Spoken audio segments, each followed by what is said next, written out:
Horn দিয়ে দিলে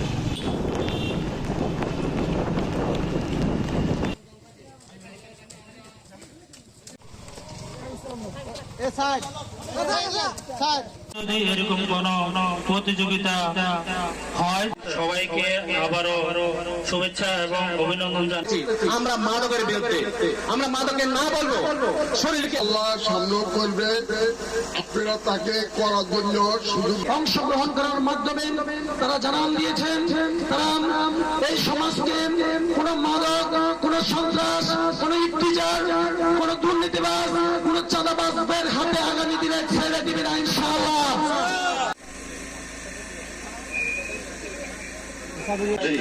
এরাই আগামী ভবিষ্যৎ, এগিয়ে যাবে।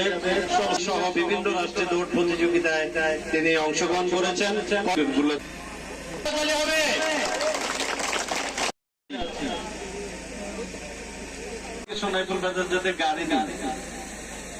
সঠিক প্যাড আর সঠিক তথ্য দিয়ে এসব সামলে নিব এক হয়ে মোনালিসা স্যানিটারি ন্যাপকিন।